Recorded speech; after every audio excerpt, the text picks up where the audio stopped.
Psychology is all around us. Psychological elements can be seen throughout the lifespan, from birth until death. Films are a wonderful tool to explain psychological theory and occurrences in our lives. Characters interact within each frame of film psychological concepts. The films we remember most and view multiple times engage us by capturing the presence of these psychological dynamics in an authentic way. Please join me today, Dr. Catherine Marshall Woods, media psychologist and film consultant, and my guest today, Miss Tiffany Yancey with A.T. Yancey Entertainment, and her film, Black Girl Erupted, on the best psychology in film. Today we have Miss Tiffany Yancey. Thank you so much for coming onto the show to talk about your new film, Black Girl Erupted. Thank you. Thank you so much for having me. It's great to be here. Of course. This is such a wonderful film to think about and to talk about with you because, this whole show is about psychology in film, and your film is exactly that. It is a film about an individual who is dealing with some psychological concerns. Why don't you tell us a little bit about it? Yeah, absolutely. My film, Black Girl Erupted, this is a part of the BET Her Health Initiative. They've done this I think starting in about 2019, where they focus on bringing more awareness to breast cancer and also mental health within the Black community, primarily with Black women. So this time around, I wanted to contribute to the initiative as a screenwriter and, of course, as a Black woman. And when people think about mental health issues, a lot of times they always think about bipolar, depression, anxiety. Of course, those are serious, issues, but anger, management and anger issues is something that I don't think really is talked about, enough. And so for this film, this is about a young Black attorney who's working her way up the corporate ladder at a predominantly white law firm. And if you are a Black woman out here working in predominantly white spaces, I can relate to that. You kind of have to, let's say, code switch to a certain extent. You have to kind of carry yourself in a certain way, and you don't want to be perceived as the quote unquote, the angry Black woman. So my character, Raina Cole, is now trying to, of course, advance her career, but she doesn't want to ruffle any feathers. So, but internally, this can slowly start to, eat away at your mental state. And so she suppresses her anger and her anxiety, and then she kind of releases it when she goes to her kickboxing class. But we find out that that's just not enough. And, but also too, she has some issues that stem from her childhood, dealing with her parents. So when she does not, I don't know if I want to give away what happens, but in the film, she is passed over for a partner by her white counterpart that she actually trained, which really causes her to start to erupt and go down, start to unravel. So we see Raina's journey on how this has triggered her and triggered issues from her childhood unresolved issues that she's never dealt with from her parents. Her parents are very, big on Black excellence and their image and upholding a certain standard. And they put a lot of pressure on her to basically be perfect. And it's too much for her to handle. And so we start to see in this film how it's affecting herself, but the people around her. And eventually, she kind of has a breaking point where she has to seek therapy. And, she's a little resistant in the beginning, which a lot of people are because of the stigma that comes with going to therapy, especially in the Black community. But eventually she realizes okay, I really need this. I need this to heal and resolve any of these issues that have been festering beneath the surface. So we see Raina go on a journey. We go on it with her. and her transformation. And she has some great supporting people in her life, and some not so supporting. But we see her, really stand up for herself and really kind of stand firm in her beliefs and basically loving herself. And therapy helped her to get there. So yeah, that's essentially Black Girl Erupted. And it's they wanted it to be a dramedy. So there are some really, I try to put in some funny moments, funny, relatable moments. But yeah, I'm really proud of the project, and a lot of the feedback that I received, people really loved the film and how it really touched them. And again, the main thing was that it let people know that it's okay to not be okay. We're going to stop right there, actually, because that is a very important point that I think we should get to and have a lot of time to discuss. But before we do, because we're going to go right back there, let's get a sense as to who Raina is. Let's see a little clip, and we'll talk about the rest on the other side of this. We'll see you in a moment. I thought you were going to ease up on taking on new cases. You shouldn't feel obligated to take on more work just to prove your worth. We have some real opportunities on the horizon. I have chosen my nephew, Chris. And they made that jackass partner. After I'm the one that trained him, Jay. And now this little punk is walking around like he's my boss. So what brings you here today? I just get angry sometimes. What do you do when you get angry? I have these weird fantasies and these flashes of light popping in my head sometimes. Deep down, you know that there is something eating you up inside, and it's causing your anger. I was gonna take that space! I know you heard me. Get your ass out of that! Now, the only way that I can help you with that is that you have to open up. I don't have mental health issues. Excuse me, who are you hollering at? You!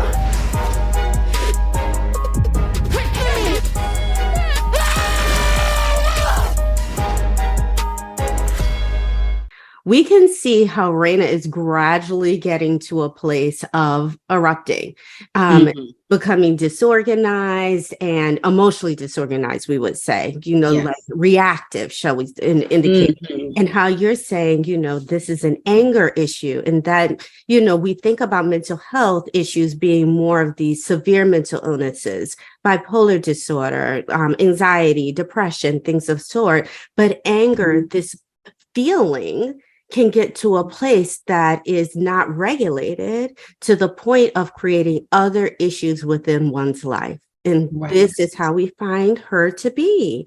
And, you're saying that it's okay not to be okay. This was one of the messages you wanted to get across. Say more about that.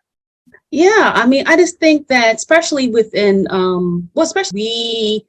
it's like we're always the nurturers, and most times we are putting other people ahead of ourselves, you know what I mean? And we suppress, our feelings, and whether it's, in Raina's case, it was in childhood, this competition with her sister, and her parents kind of favoring the sister over her, that caused, that was like the beginning stages of this, these anger issues. And then now going into a corporate sector where, again, you have to kind of, be this quote unquote perfect person and go above and beyond. And that's like, with, just being Black in general, most times we feel like we have to go above and beyond to prove that we are worthy of, certain accomplishments and things of that sort. But yeah, so it's essentially, it's okay to not be okay. This message, is that it's all right to not be the strong Black woman all the time. You know what I mean? Whereas this is like, it's okay to, be vulnerable. It's okay to say, look, I need some time for myself, and set boundaries and start really listening to your body, listening to how these outside elements and things are affecting you, and you have to know when to say, oh, you know what, this is too much. I need time for myself. I need to, meditate. I need to, pray. I need to go take a walk. I need to go talk to somebody. A lot of times we don't even feel like we can open up and share, So that's a lot of the times is like you don't feel like you can really express what's really going on because you don't want to be judged. And you see like in that scene where she first goes to see the therapist, you know, she's very, very cold, she doesn't want to open up. Yes, very guarded. And she says, you know, she feels like she's being judged. And what if her parents knew she was there? Like, it's this, again, this stigma of, you know, you got to be perfect. Like, you know what I mean?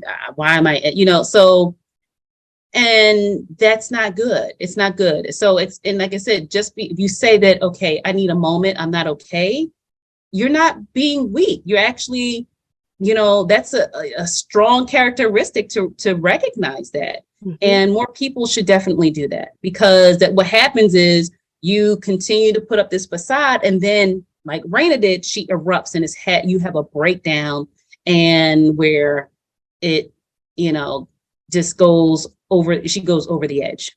Yeah. You know, it's interesting because one of the things that I also agree with is that many people don't know necessarily the signs of mental health concerns. It seems like that's actually what you're suggesting, is that even though we could see watching her from outside on a film that you could see her gradually becoming again dysregulated with her anger, and it just growing and growing to a place that she wouldn't necessarily be able to control it anymore. That when you're actually in it, it's hard to see the symptoms. And that's what they become, symptoms of a problem. And, you know, when you say that she has supportive individuals, people are actually suggesting like these things are becoming symptoms. It's no longer just you're upset or angry. Now they're becoming much more than just a feeling. Physically, we can see like her boyfriend, Carlos, is, you know, he sees her clenching her fist. She sees her breathing become erratic. And, you know, her girlfriend, like, you know, she's in class. She's over here just going, you know, off the deep end on her punching bag. And she's like, whoa, like, sis, what is going on with you? And so people can definitely recognize certain signs. Yes. And you're also, I think, highlighting how difficult it can be that when someone is suppressing or keeping their feelings under the surface, and they're using a lot of energy to do that, like I can't be not perfect. So I have to like hold down any anger I feel. I have to hold down any sadness. I have to hold down any disappointment. That the energy that takes to do that, it's going to pop up at some point. It's going to pop up with more force because it's been held down for so long. The pressure. And then, like I said, you holding that in can cause, medical issues. That's when your blood pressure goes up, and you have, you know, people have heart attacks and stress. So you name it, that, you know, again, not expressing yourself in a healthy manner, releasing that tension and those feelings in a healthy way is now, you know, is what's going to cause, you know, you again to, you know, you're suppressing it, is going to be, like I said, a downward spiral. You know, it's so interesting that we're talking about suppression, because, you know, some people would have said, you know, she's in denial, like saying, no, she doesn't have a problem, you know, and she said that she's going and saying to her friend, like, no, I'm okay. And people would say, oh, no, she's in denial. But I wanted to highlight is that there is a difference between denial and suppression. And I think your film highlights it perfectly, actually. Is that in suppression, it is energy that's taken to say that things are okay when it's not, and pretending that everything is okay. But you can still feel the conflict about it, and you can still feel that you are putting in the work to keep it down. Whereas the person in denial, they are saying things are okay, and people are like, there's a problem. They're like, no, really, I don't feel any pressure to keep it down. I don't think that there's a problem at all. I feel just fine. And I feel like your character did a really good job showing the difference between a person in denial about a problem versus a person who is working really hard every day, having to take deep breaths to go into work, having to like prepare themselves emotionally to keep everything down. And then she starts to, then she starts, you know, drinking, like with some people.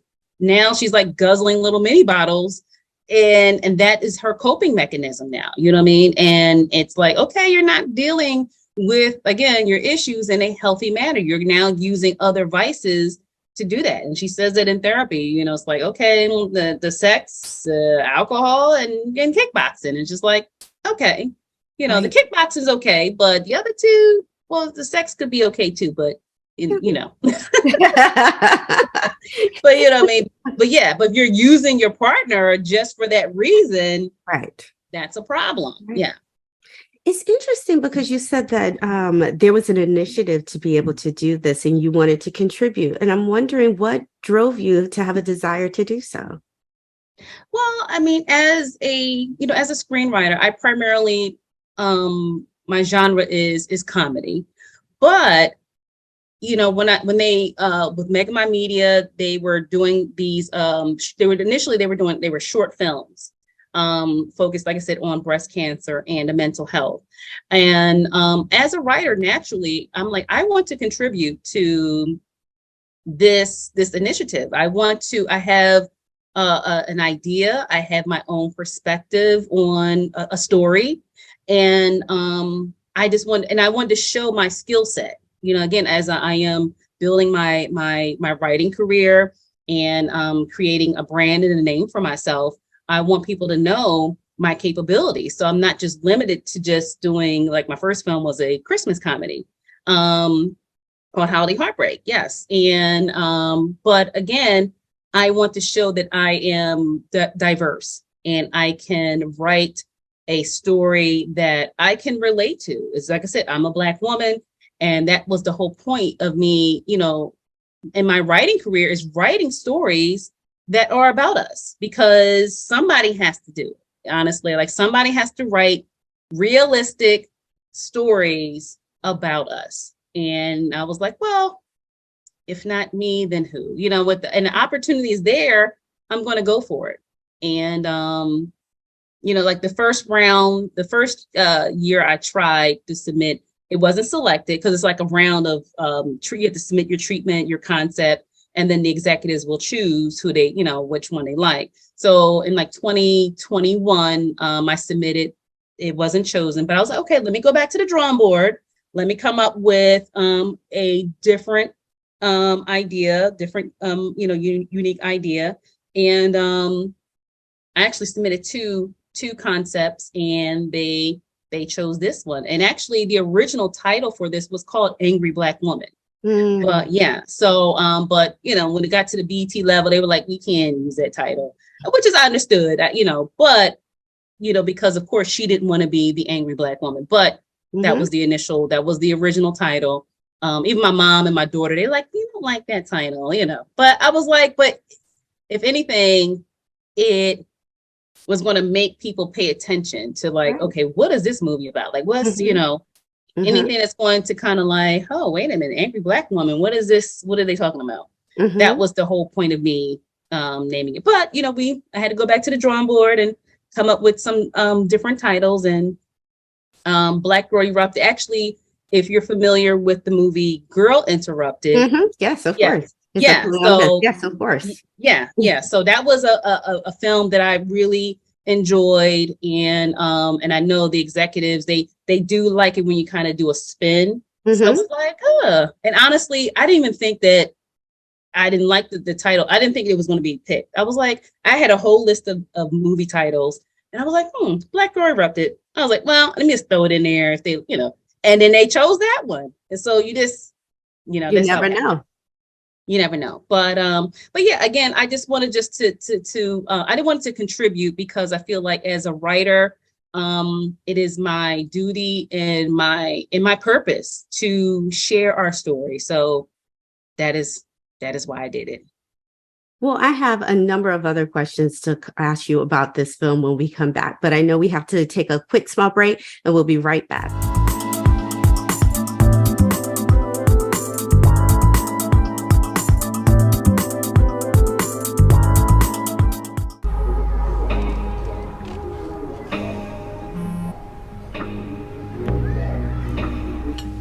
I don't know why you're so sad. You've got a roof over your head. Bro, you gotta stop with that depression stuff.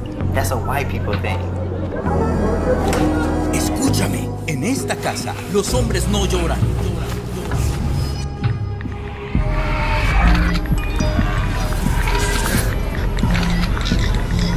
You all right? It just feels like it's coming from everywhere.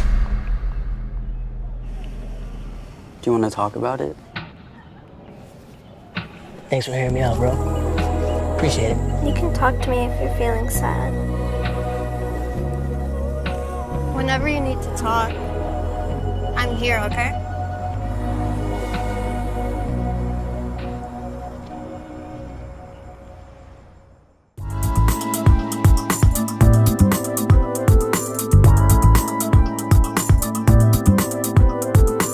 Welcome back. Today we have Tiffany Yancey with the film Black Girl Erupted. Thank you again so much for coming on today. Thank you. Thank you so much for having me. Of course. So, I watch a lot of film, obviously, to be able to do this show. And one of the things that, I was thinking is that there are a lot of elements of you actually seeing this character in therapy situations, in a therapy office, talking to a therapist. And I'm wondering why you felt that to be important. I mean, a number of filmmakers will put into their work, they've gone to therapy, but they don't actually show the relationship a patient has with their therapist. Tell me why that was important for you to actually show the audience that. I mean, if you're going to have a movie about going to therapy, we had to have those scenes were necessary. And I wanted to show people that it's not bad. It was, like I said, it was just, you're going and you're just finding a therapist that you feel comfortable with. And the process, and I actually, what I did was, it was kind of like perfect timing. I went and got consultation from a therapist that I knew. Actually, I was working with her on her book, and her name is Betty Hepler. She's a therapist, a psychotherapist here in PG County in Bowie. And we were already working on another project. I met her at the PG County Film Festival. So when this opportunity came up, I'm like, Betty, I need your help. I'm writing these scenes. I want to make sure they are real and authentic. And because as a therapist, you have to be able to ask certain questions, follow, it has to be. And I was like, if I'm going to write about this, it has to be on point, because I don't want any therapist coming back or they looking at the film and be like, wait a minute, that's not how they would not say this. They would not. Yeah. So Betty was I sent her the scenes. And she was like, oh, no, we got to change this. We got to change this and this next, because they would not say this. So she was awesome with helping me getting those scenes together. And again, like I said, when you watch it, it's just like you're having a conversation with a friend, somebody who's just there to listen without judgment. And a lot of people, if they've never been to therapy, they're kind of like, oh, what? What's going to happen? What are they going to do to me? Nothing. You're going to sit there and you're going to talk and let it all out and not be judged. This film made me think about a question that was asked during a film festival I recently attended in LA, and it was a psychology film festival. And I was a panelist, and they asked, well, how important is it to have a mental health professional stamp of approval on the film that you're doing if you are writing about psychology? And I was like, it's absolutely necessary. Yeah. I mean, a lot of my job is working with screenwriters, doing exactly what you're suggesting, right? Mm-hmm. Is going through their scripts and say, this may need to be shifted to be able to accurately represent what is actually happening in the therapy room. Like on set, saying, we are not going to put a cup there because of this, that's going to impact. And, trying to make it that the audience can really see the truth about what happens in a psychology room, what happens between a patient and a therapist. So that it can be more welcoming and realistic. So when they go, they have some idea as to what the reality is. Exactly. And you, as a filmmaker, have the power to be able to offer that to people of the public. You guys are so powerful in being able to do that. Right. When I saw this film, I thought, well done. There is someone who did work with her on this, because this is quite accurate. And we don't see that very often. Oh, well, good. Well, thank you. That means a lot, because again, I wanted, professionals like yourself, this is your field. I'm not going to, like I said, if I'm going to be writing about a doctor or a surgeon or a police officer. I'm going to go as a writer. You're supposed to do your research. You know what I mean? If I have not been through even if I've been through the process, I'm still going to seek outside, assistance and advice from a professional. That is what you should do as a writer, because again, this is your work and you want your work to be, like I said, get that stamp of approval. So I really appreciate that. Thank you very much, because I was stressing about these scenes, and me and Betty, we well done. She came through. Thank you. Well Thank you done. very much. I know we're running out of time, and it feels like we just started talking. I know. But I like to ask my guests, do you feel that films have the power to heal people? What do you think? Does it have the power to heal? Are you asking me directly? Yes. Mm-hmm. Oh, okay. I'm sorry. It's like for the audience. I'm sorry. Oh, absolutely. Absolutely. I mean, that is why, I've always loved film ever since I was a child. And just being, seeing these characters and representation is so important. And again, just seeing a film can change your life, in so many ways. And to see yourself in these characters, it's transformative, because you can sit there and be like, that's me. I mean, so many people have reached out to me and said, she said, Raina was me. Raina is me. And I hope that people watching this film will now say, you know what, let me give therapy a shot, give it a chance. Let me see. It's not as bad as I thought, would be. Just seeing, the scene. When I went to Betty's office and we were working together, it looked like a living room. You know what I mean? And in some instances, you always think, oh, it's like the leather couch, you're laying there, so sterile and and I'm like, this is nice, it's like a living room, and she was like, yeah, that's, so you're like, oh, okay. Even for me, I was like, all right, this is cool, I like this. And so that's so important. So I definitely believe that film can heal, and the main thing is that it should inspire people to, whatever that does to you, whatever you walk away from it makes you feel good. That is I did my job. Well, yes, you did. Raina is very inspirational, and I'm hopeful that people who watch Black Girl Erupted feel empowered to be able to see themselves in this character, or see themselves becoming this character, and receive help before it gets to that place. Thank you so much for creating this film and being so thoughtful with the development of this character. Thank you. Thank you so much. That means so much to me. All the hard work, and, people don't understand it's a lot of work to get into this business and to, build your career and write scripts, and this makes it all worth it. So thank you so much. And there's more on the way. I can't wait. Well, thank you for joining us today. We'll be back. And if you'd like to follow me, find me on Instagram at Psych-Minded Media. Take care.